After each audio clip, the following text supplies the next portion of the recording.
here's the toy that we're going to review for today. This is the Masters of the Universe Classics line Hantara Courageous Selection Warrior.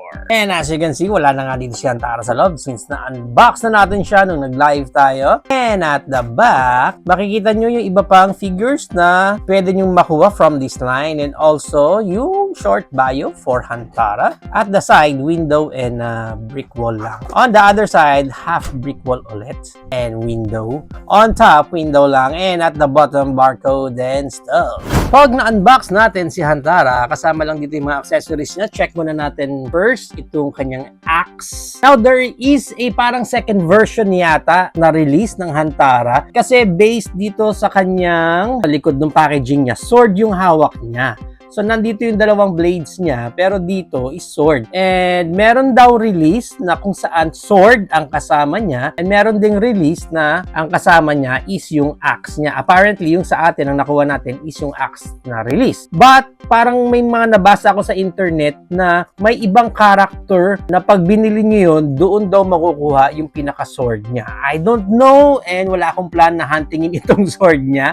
Ang habol ko lang is itong character natin dito. So, let's check na itong details ng kanyang axe. Ang ganda rin ng details kasi hindi siya yung parang solid lang. Parang ano talaga may pagka-battle damage yung axe niya rito, which is good. And ang ganda rin nung pagkaka-paint ng wood niya, di ba? Talagang painted lahat. So, may pagka-realistic naman yung axe niya dito. Ang ganda nitong axe niya.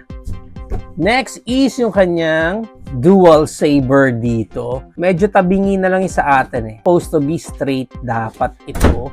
Pero sa box pa lang niya, medyo tumabingi na siya. So, yan ang itsura niyan. Para siyang lightsaber. Parang, I think that's the concept na gusto nilang ipakita dito. Kasi medyo may pagka-transparent yung blade niya. Pero maganda naman yung pagkaka-paint ng gold doon sa hand. Which is good. Okay din. Tapos dalawa pa siya. Meron siyang isang accessories dito, pero this one is not a accessories talaga kasi ikakabit mo yan dito sa hair niya sa likod. Di ko lang alam, pero sobrang loose nitong sa akin. And I'm not sure, baka copy ko lang or talagang lahat ng Hantara is medyo loose talaga. Anyway, let's check na yung ating main figure na si Hantara. Yung pinaka-overall look niya. Yan. Parang medyo nalalakihan ako sa eyes niya. Parang may dating na pagka-Disney princess yung eyes niya. May pagka-chinita pero nalalakihan pa rin ako sa eyes niya. Ayan yung look niya. Ganda rin ng paint sa side. And then yung kanyang costume. Yan yung outfit niya. Yan ang itsura. Ang ganda rin ng outfit niya.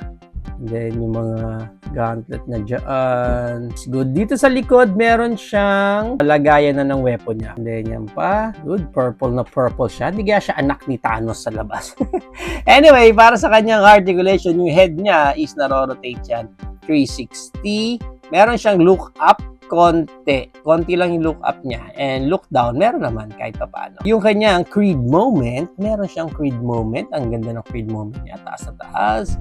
And then, naro-rotate din yung shoulder niya. Kahit na medyo nakaharang itong shoulder pad niya. Ayan natatanggal yung mamaya natin. Kasi dito sa bicep niya, may rotation siya dyan. Yung kanyang elbow bend, single joint lang. Pero maganda rin naman yung pagkaka-bend. Next, dito na sa kanyang kamay, naro-rotate yan 360. Sa ab crunch niya, wala. And wala din siyang waist rotation. Aba, talaga Yung kanyang random split hanggang ganyan lang yung pinaka split niya. And then yung high kick niya, hanggang ganyan lang yung high kick, mababa. And then yung back kick niya, hanggang ganyan. Yung kanyang knee bend, single joint lang din, pero pwede na yung knee bend niya. Yung paa niya, na up ng ganyan, and down na ganyan. And wala nang any tiltage dito sa paan niya. Now, para sa kanyang weapon, pahawak natin yung dalawang saber niya. Or nag-loose na lang yung kamay niya. Itong copy. Pero ayan, lumulusot.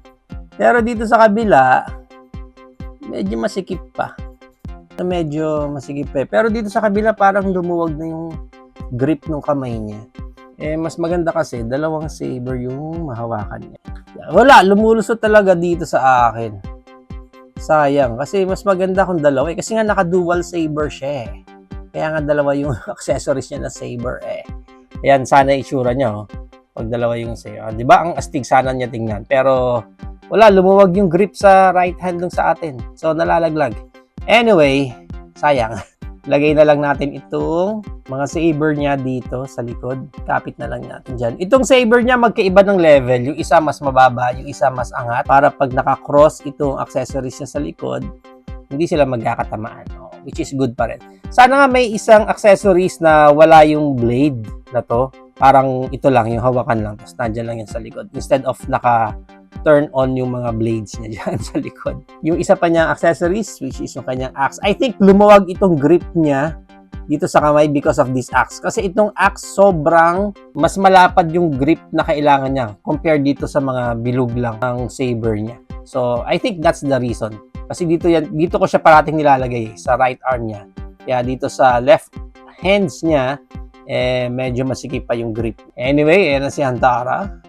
Paghawak niya yung kanyang axe. Yan. Yung ponytail niya hindi naiikot May certain angle lang talaga siya na pwedeng pagkabitan. Yan. Okay. Nice. Para sa height ni Hantara, ang height niya is around mga nasa 7 inches. And ang maganda niya, i-compare pa natin siya sa iba pa nating figures tulad ng ating classic retro play, si King Randor. Mas malalaki talaga yung mga classic na line ng Motu compared sa mga retro. Mga punggok talaga yan. Anyway, we also have here from our same line, classic na Motu, si Chief Carnivus. And our 200X line na si Merman. And our Masterverse na si Skeletor. So, yan ang ating height comparison.